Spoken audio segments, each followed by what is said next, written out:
When kids hit middle school, parents expect new challenges with their kids' hormones, homework, maybe even some attitude. But one thing most moms aren't prepared for is the loneliness that they themselves experience. Parenting coach Sherry Gazit is back to talk about why this happens and how they can find support, judgment-free communities. So important. Thank you for being here. I'm glad to be here. So many moms, I feel like, expect loneliness when kids go away to college, but this feels a little earlier in middle school. So what can you tell us about that?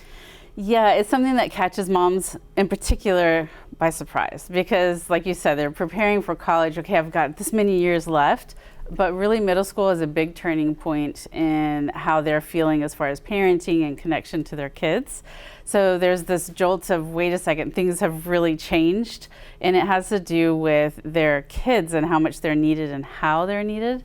So they're like, wait a second, I'm not with all the moms anymore. I'm not in the classroom for the parties. I'm not invited to the school dances anymore. So they have this kind of disconnect that they didn't expect from the community.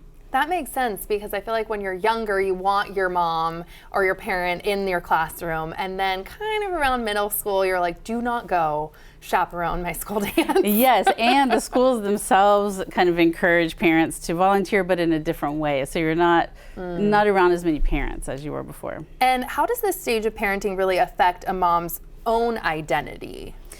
Yeah, so before, especially the moms who are extremely involved in the school setting, they realize that they need to figure out a different way to parent and a different way to connect to the schools if they want to continue to volunteer. So they have a little bit more time than they used to have. Their identity is no longer, I need to do all of these things for my kids because they're gaining some independence. So they're trying to figure out, what does that mean for me? What is my role? And so there's a little bit of change that happens there. And that big leap is when the kids go to college. So this is kind of like warming up for that, like to really lean into who you are and what you do other than parenting. Yeah, that makes sense. And our dad's different. We can't leave the dads out. Right. I think the dads overall are less involved in the school, the day-to-day, and there's other places where they create their community. There are dads that are involved in the school. I don't want to say that dads aren't helping, but it's just a little bit different. The moms lean into that school community a bit more. Yeah, and you say friendship drift is real. Tell me what that looks like. There is a big time for friendship shifts, and that's elementary to middle school and middle school to high school.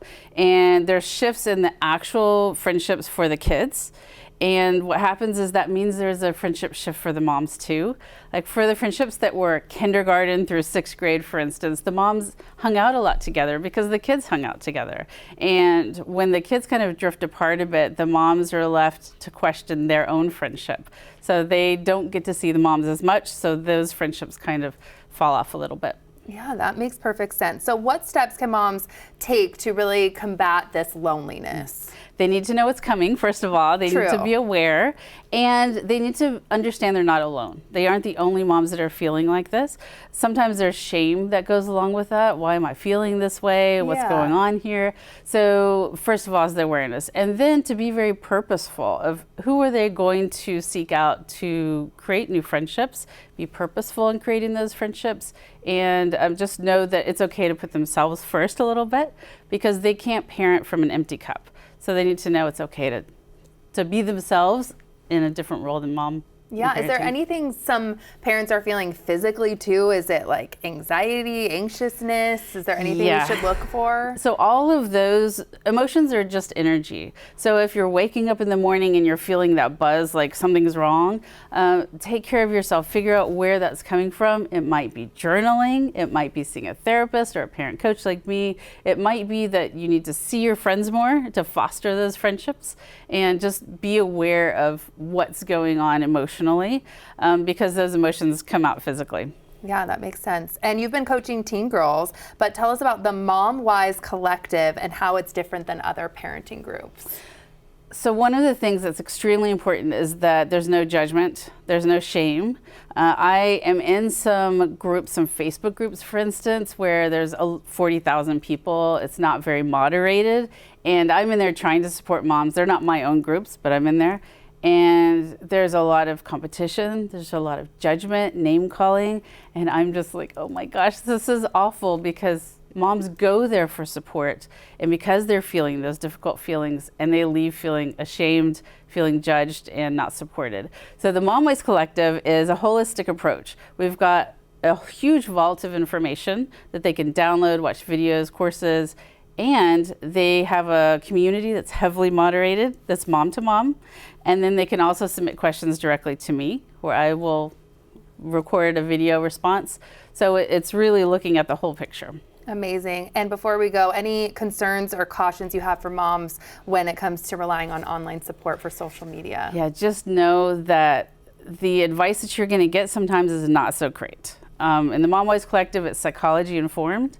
And in these Facebook groups, you don't know who's giving you that advice. You have to be extremely careful. Gosh, well, you brought all of the information today, and something definitely to think about, because it makes sense with parents when kids go away to college, but now we can have that top of mind with middle school and know that it's coming. Yes. So, thank you so much. Thank you. Amazing. And we will have more information on resources for moms, of course, on our website, so make sure to check that out.